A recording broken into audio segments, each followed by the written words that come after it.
Hey, good afternoon, everybody, and welcome to another Magnet Marketers. A little bit different today because I'm flying solo today. Jessica had a little thing come up unexpectedly there today, so wanted to bless her with the time away to do what she needs to do, and we're going to carry on with our show today, and a great show that we do have coming to us. Okay, so if you're not familiar with Magnet Marketers, it's all about being a magnet with your marketing and not a bullhorn. We try to keep you up to date on the latest and the greatest with marketing, social media updates, and all of those related arenas. I am Mike Gingrich, and I just seek and strive to add value to other people's lives and businesses, trying to do that, believing that we can do that best when we're our authentic selves, which is doing things that may be uncommon to others, and we can do that. I have a blog and I do business coaching, and I am a fitness geek. I love to get out and sweat it up, and I am sweating these days in the humidity, but so excited to have with us today a special guest, and I'm going to introduce her in a moment. But again, just for those who are just joining us, Jessica is not going to be with us today. She has a little something going on that came up at the last minute, so we're going to let her go and take care of that, and we're going to carry forward. So our guest today is Kate Paine. Kate is the founder and CEO of Standing Out Online. She helps executives, entrepreneurs stand out so they can become a recognized authority in their marketplace. She's got a background in journalism and marketing skills, uses that to help tease out her clients' compelling stories. She's a LinkedIn expert, and she uses the tool as a powerful personal branding platform. We're so excited to be able to dive deep into some of the new things on LinkedIn today. She was a speaker at Social Media Week Lima this past year, and she also speaks at a number of national marketing conferences on personal branding strategies, social media, and LinkedIn, of course. So welcome, Kate. Hey, Mike. Thanks for having me. It's so exciting to be here. And hi, Jessica, wherever you are. Yes. Oh no, Kate, just thrilled to have you. It was a privilege to meet you at Social Media Week Lima this year, and to hear your session as well. So I think that it went over tremendously, and now this is just some follow-up goodness with some of the latest on LinkedIn. Yes, I'm excited to be here to talk to you today. I think we're going to be talking about creator mode. Creator mode. I mean, Or as I we think called it at Social Media Week Lima, we were calling it, just for that session, we were calling it co-creator mode to stick with the theme of the conference. Yes, no, I think awesome, and I think that I think it's a new tool anyway. Many people, I mean myself, I'm in learning mode here with you for you to share your goodness with me, and I think that a lot of people also are going to have questions about that. So we want to invite people to enter in, give us some feedback, comments out there. We'll try to answer some of those questions, take a look at things. But Kate, you've also been on the road here lately after Social Media Week Lima. So let's see. So was it in Colorado that I saw some meandering around there? Yes, I spoke. I mean, in you're Denver. from the East Coast. I am. I'm from Vermont. Yes. And so, yes, after Lima, I came home for a little bit. And then I took off to Colorado. I spoke in Denver, and I spoke in Colorado Springs. I spoke to a women's entrepreneurial networking association. Excellent. All right. And now back in Vermont for a little bit here, and you've been a guest on other podcasts. You also host one as well. Is that correct? I do. I have my own show. It's not a podcast. It's a webcast. It's called Coffee with Kate. Coffee with Kate. All right. Very good. Very good. Okay. So we want to kind of dig in and talk about LinkedIn, but specifically then within that, what is this creator mode in broad terms? So creator mode was a new feature that LinkedIn put out almost probably a year ago at this point. And there was all this buildup from LinkedIn that creator mode was coming, and none of us really knew what it would be. And when it first came out, all it was you could add up to 5 hashtags, or the topics that you talk about the most on LinkedIn. And they would, if you turned creator mode on, you have to turn it on your profile. If you turn it on, then you could add these topics, and they would show up underneath your name and headline on the top of your personal profile page. But you couldn't click on them. So it was like, oh, great, we can have hashtags, but if you try to click on them to see the feed of the feed for the hashtag that you select, there's nothing. So we were like, well, that was kind of a nothing burger. But we had faith that something would come from it, and indeed it has. So, just like all these platforms, between their algorithms and their new features, there's always something in the mix. And so now my understanding is that creator mode has rolled out to all 830 million members on LinkedIn. Okay, so it's available to everybody, but not just naturally there. You have to turn it on. Yes. Any more guidance for everybody on, let's say they're on desktop. I don't even know if they have the same button on mobile, or if they're on desktop, where do we look for it? You can see it both on desktop and mobile, and you can turn it on from there. But I will say that when you're setting it up, there's not a lot of setup to it, but when you're doing it, I just prefer to do it on desktop. I feel like I've just got more room to move and kind of, make sure things work. The other thing that people don't realize too, is that when you want to make edits to your profile, you can only make limited edits on the app. So if you're in desktop, you can make any edits you want. You can turn creator mode on from there. And when you turn it on, but before you turn it on, and we can talk about this, Mike, is, you want to take a few things into consideration, because you actually may not need to turn on creator mode. And so I'd like to, discuss that a little bit. Yeah, well, let's keep going, because I was going to be under the impression that everybody should get it, but let's evaluate here. I think that people who are really trying to use LinkedIn for their personal brand, and then you don't have to own your own business for your personal brand. Your personal brand can be who you are and what you do, even working for someone else. And if you want to be doing, using LinkedIn as a professional online networking tool, and you want to be putting content out there, and you want to be showing lots of love to your profile to make your profile really stand out and make it awesome and optimize it with keywords and all that other stuff. But if you choose to turn on creator mode, I want you to take a few things into consideration. First of all, when you turn creator mode on, something happens instantly. And so on LinkedIn, before you turn it on, you have a connect button at the top of your page where people can click connect and try to connect with you and send you a note or whatever. Once you turn creator mode on, that connect button automatically changes to a follow button, which is not the same thing. A connection is where you usually send a connection request and you become a first level connection. Follow just means that if they click follow your profile, they're just, in theory, supposed to see the content you put out, and you get a notification because you're following them. So that's something that people don't necessarily like. And there's nothing that you can do to control that unless you turn creator mode off, but then you don't get all the access to the other the other tools that give you more traction, which we're going to talk about too. Okay. So decide if you want to do that. You can still connect with people even if you turn creator mode on. Yes, there's actually, so if you get to someone's page and there's the follow button, which is under the name and headline, over to the right, there's a more button. And if you click on that more button, a drop-down menu shows up and there's a place to connect. So you can still connect with people, but it's like a 2-click process to do that. So it's important to know that. The other thing is when you turn creator mode on, LinkedIn sees that you are considered what they call a creator. And so again, in theory, they're supposed to spotlight more of your content because you've turned creator mode on. The biggest thing that comes with turning on creator mode is you get access to 2 tools, 3 now actually. You get access to LinkedIn Live, which means you can do live streaming. You used to have to apply for that. The second the second one is LinkedIn newsletters. And so this allows you to send a newsletter. You can create a newsletter. Again, create it with a strategy. Figure out a plan. Do you want to publish weekly, bi-weekly, monthly? We get into the details of that. And now what's brand new as of 2 weeks ago, middle of July, LinkedIn, we knew this was coming, is LinkedIn audio, which is social audio. Yeah.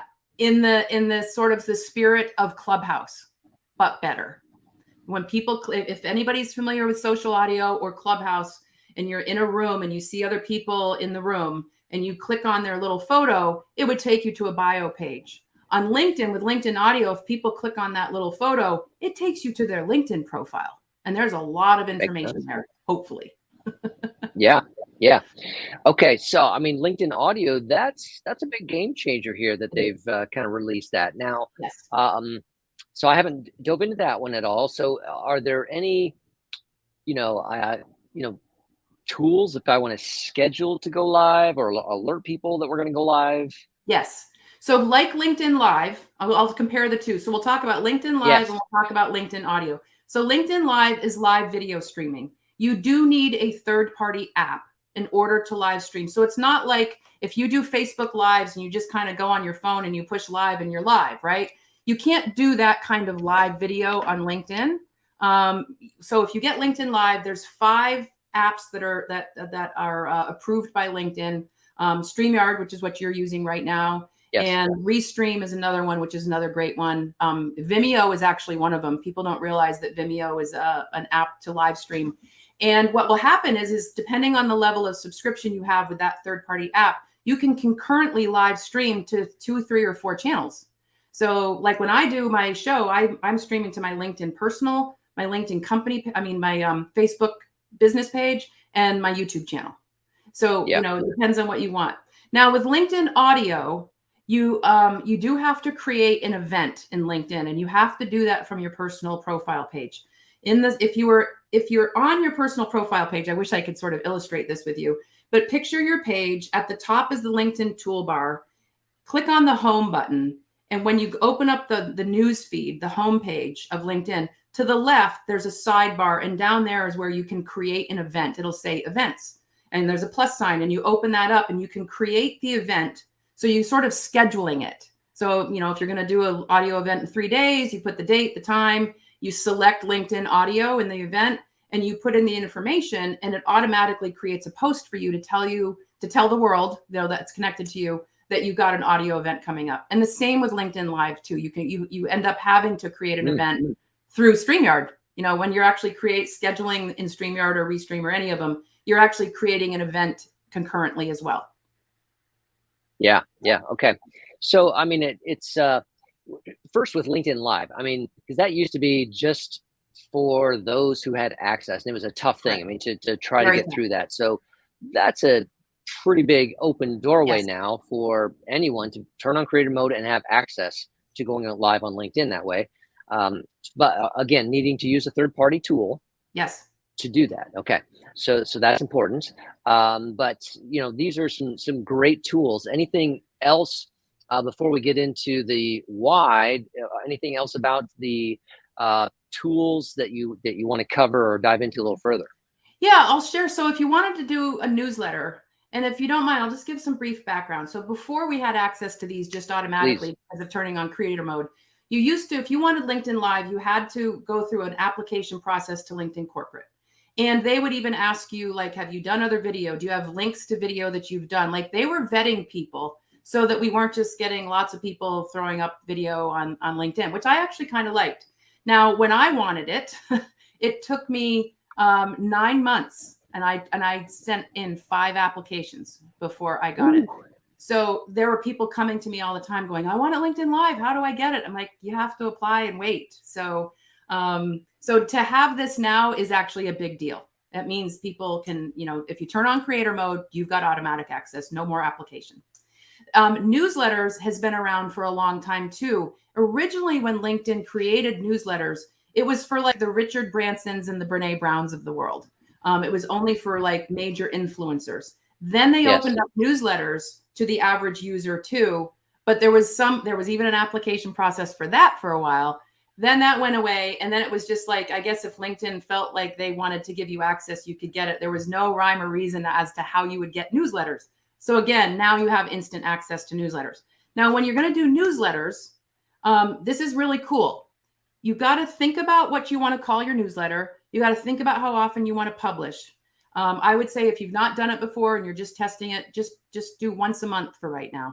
But what's really cool, when you publish your first newsletter, LinkedIn automatically sends a subscription request to all of your first level connections from your personal page. So people can accept it. So that's an automatic send. All right. Yes. So that explains to me why I've gotten quite a few of those. I've gotten so many things for subscriptions. Yeah, exactly. So what I also say to people is, if you are already writing a blog on your website once a month, or you're doing a newsletter, by regular email, repurpose that as a LinkedIn newsletter. There may be a little overlap of readership, but you're still reaching another channel to get legs. I know somebody who just started a newsletter recently. She got about, this is the cool thing, you can get a lot of subscribers in a short time. She got about 400 subscribers after just 2 issues. And then what you can do is you can go in to see who subscribed to your newsletter. And that's a great opportunity to filter out who you might want to send something to and thank them for signing up for your newsletter and starting a conversation with them. And for her, she was really working that subscription list.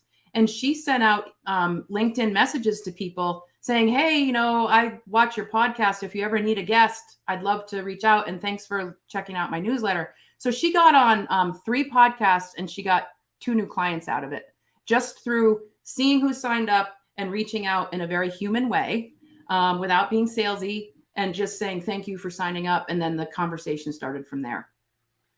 Okay. All right. So I think what you just said about newsletters is great, because we have often a small business audience here that's listening to us. So they're maybe thinking about this, evaluating, they're here to learn, and they're saying, okay, how would this apply to me in my small business? Obviously, you just said there that I think it's a great idea. You can repurpose, maybe you put out a blog post, 3 times a month, right? So then you could kind of put excerpts of those 3 in the newsletter.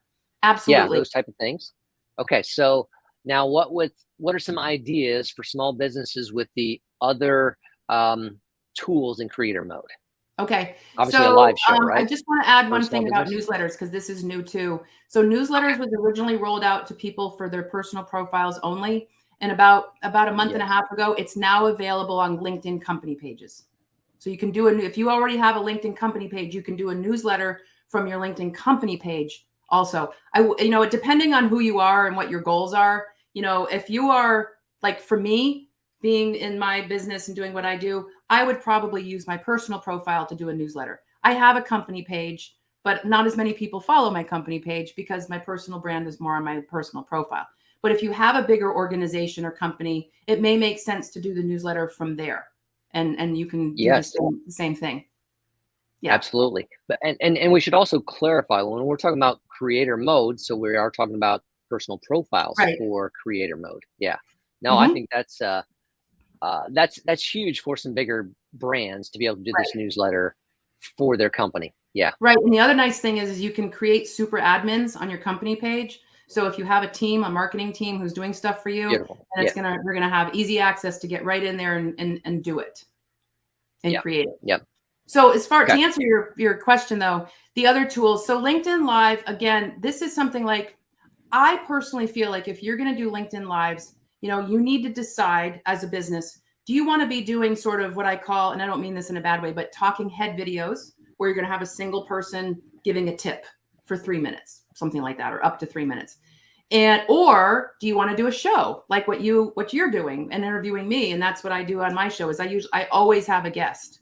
So, and then it looks like this, with 2 of us sitting here having a conversation.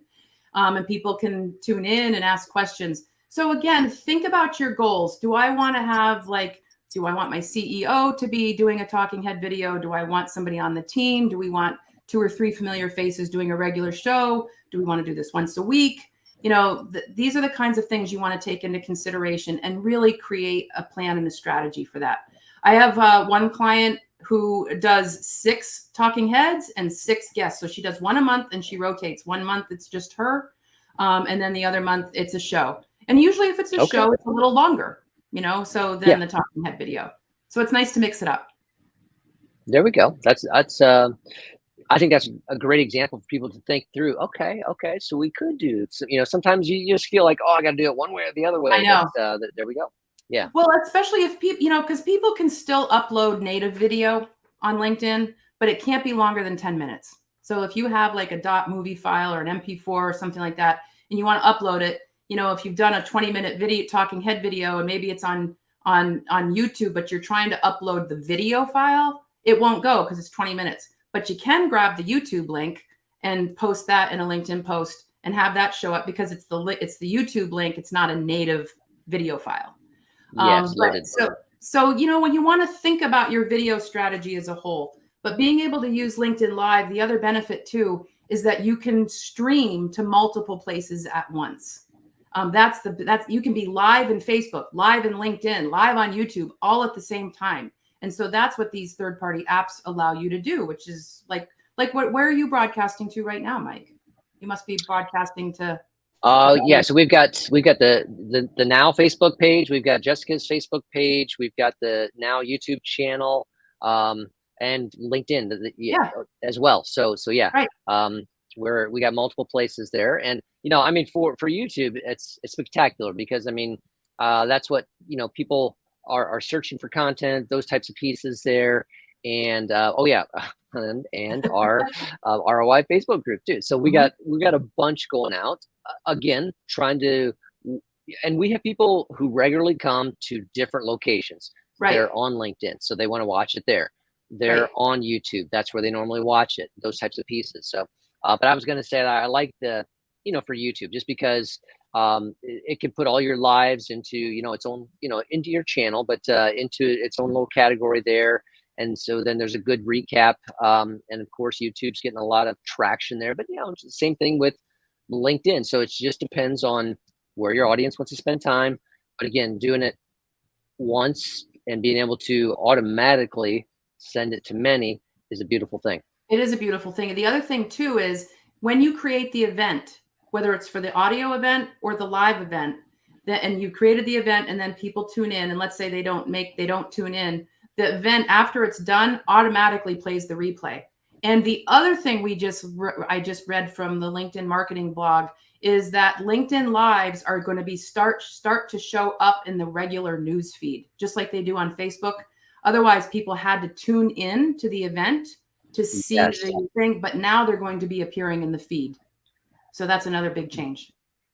That's a huge benefit. Yeah, huge benefit there, and necessary, I think. So, yeah. For those listening, and if they do have questions, feel free to put those in. But also note that if you want to get the recap of this, if you want to hear and see and read about what Kate's been talking about, just put in recap in the comments, and that will get us on board to get you the blog post when it comes out. So you'll get that'll start our trigger process for you. So just put recap into the comments, and we'll follow up that way. So let's go back to audio is the newest, right? Yes, so it is. That's just coming out, and so maybe we don't have as many natural examples of use cases already, but you've probably we don't have very many. What do you think? So when it was in beta, it was in beta for about 6 months, and my understanding is about 100 people had it. And so I would be invited into a room, but I could only just be an attendee. I couldn't sort of see the back end to see how it all worked. And I still haven't. It was funny when I was at Social Media Week Lima, Judy Fox, another speaker and fellow LinkedIn expert, she and I were joking amongst ourselves, like, I'm such a geek because I check my app every day to see if I've gotten LinkedIn audio yet, because they were going to be rolling it out to everybody. So I only got mine about a week ago. And so now that I've got it, now I want to start figuring out my plan and my strategy to use it. So I have attended maybe 5 rooms, and they are very Clubhouse-like. But it's neat that you've got that connection to see people's profiles, because you could be in a room and just listening, and you could be sending connection requests to people that you think are interesting and stuff like that. And it's a real connection. You know what I mean? It's not just looking at a bio page kind of thing. So I think that LinkedIn audio, the other thing that they're working on, people will go, okay, I love this. How do I find them? And so if you know where you go on your page to see if people have sent you an invitation, and then they suggest people you may know, or people from your town or from your college that you went to. If you scroll down further on that page, it'll say LinkedIn audio events that might interest you. And of course, that's going to kind of be based on, I think, keywords that you have in your profile, and they'll sort of serve up things that you might be interested in per your hashtags or whatever.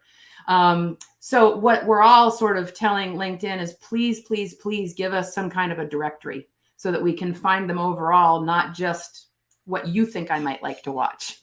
So I think this is going to all be evolving even more, because we're going to, of course, be asking for more and, directory or whatever tools.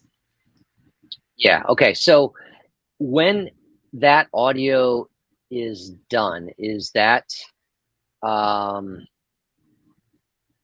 simply, is that in the feed or an accessible afterwards to people? That How accessible is I that? actually don't know. I have been reading, always read a Yeah, lot. I've been reading that you can see a replay, and then I've been hearing people say, no, it's a flash in the pan, like, because not it's not yet. recorded. And so I personally have not seen anything in a replay, but Yeah. who Okay. knows? Maybe that'll come down the road. I mean, that's what a lot of people have been asking for Clubhouse, and then Clubhouse finally did that. So that may be coming. The other thing I've been hearing some sort of rumblings about is that there's going to be another live video type tool in creator mode that is different from LinkedIn Live. I can't really figure out what that would be unless it's like to be able to go live like you can on Facebook. And that's just Kate Paine speculating on that. I have no idea. But I think that the whole creator mode piece is that this is where, if you want to use these tools and have a strategy and a plan for them and do them consistently, I think you can really build traction and influence with some of these tools. Maybe only one tool for you. I mean, it's all got to be about what you and your team and your business, what your marketing plan is, your content marketing Mm-hmm. plan. Mm-hmm. Mm-hmm. Got it. Got it. So Kate, I mean, obviously there's tools here. You're explaining them to us, but I mean, this is kind of something that you do as well, right? So this is so brands, companies, individuals can hire you to get that um, strategy for LinkedIn up to speed. Is that the Yes. idea? Yep, I actually specialize in helping people optimize their personal LinkedIn profile pages. So my background is in marketing and public relations, and so I really help people truly define their personal brand. I also interview them to get their little personal story nugget so that they can tie that in to their personal brand on their profile to really set them apart, so that their profiles don't look like anybody else's. They're much more compelling versus vanilla. you know so I help people with a lot of that positioning piece, but of course, then I also work with them on which tools do they think they want to use. I have a lot of people, and I'm sure you see this, you and Jessica see this all the time, where people are like, I want to do video, but I'm terrified of doing video. Do I need all this high-end technology? How do I do it? What's the plan? So, some people are meant to do video and some people are not. So again, I customize what the person is looking for, what their goals are. Sometimes I have to gently nudge them to consider doing something, a little bit different. But when people have started to use some of these tools and they use them in a consistent and regular way, they're really seeing the reward, which is better connections, more of the appropriate people they want to be connecting with, having conversations, and some of those are leading to transactions. But it starts with the relationship first, as you and Jessica know. There we go. There we go. Speaking our language. Yes. Yes. Yes. Now, obviously, people can find you on LinkedIn, of course. If they Yes. go to Kate Payne, if they want to find you, Yep. where else on the web do you recommend that they can connect with you or learn more about you? So my website, which is standingoutonline.com, you can certainly see all that I do there. Certainly through LinkedIn, as you mentioned, and you can send me a DM. I'm on Instagram and Twitter, but more of a broadcaster. I don't really do a lot of tweeting, but I post a lot of my stuff there about LinkedIn to help inform people, and put out what I call helpful public service announcements on how to use LinkedIn well. There we go. Which is necessary because just like this, things change, things evolve, new pieces roll out. That's why we're always here, and we always have guests come in to tell us about exactly what you're doing today. So this has been tremendous. There, anything else that we didn't cover that you want to highlight or go back to about Creator Mode or LinkedIn in general? Well, I'll leave you with two quick tips. So number one is, a lot of people don't realize, and this has nothing to do with creator mode, you can actually create a 30-second video where your profile lives. You can actually, and you can only do it through the app on your phone or on your tablet. Mobile device. And you can create a talking 30-second video. So if you notice, if you go to someone else's profile, you'll see their headshot turn into like this 3-second silent movie almost. And if you click on it, you can hear them say something. And so this is a great place to introduce yourself. A lot of people don't realize that that's there. That's one thing. And the other one I will just put out there as a public service announcement is, do not use LinkedIn to pitch people something and be salesy in the very first connection request. It is something that's happening ad nauseum on LinkedIn and everybody hates it, and don't be that person. Don't be that person. I second that. Yes. All Yeah. right. Very Build the good. relationship first. Start a conversation. Wonderful. Well, Kate, thank you so much for sharing your time and your wisdom with us on LinkedIn creator mode and all the features and nuances that's there. Yeah, I'm definitely excited to kind of see how that audio piece gains Yeah. traction. And just the fact that the live is now opened up to anybody using a third party tool, I think is tremendous. Again, for anybody that wants this, type in recap. We're gonna pull this all together in a blog post, which will go live tomorrow on Now's website, and you'll be alerted to that if you put recap in here. So we'll get all this goodness together. We'll have Kate's obviously LinkedIn profile. We'll link to that and to her website, which standingoutonline.com. Yes. And thank you, Kate. We're going to stay in touch, and we'll keep ramping up and refining our LinkedIn profiles and strategy, right? Great. Thanks so much for having me, Mike. I really enjoyed being here. Thank you. Thank you. Thanks, everyone. Again, we'll be back again next week with Jessica and I and a new guest. Thank you for your time. Have a wonderful week. Take care.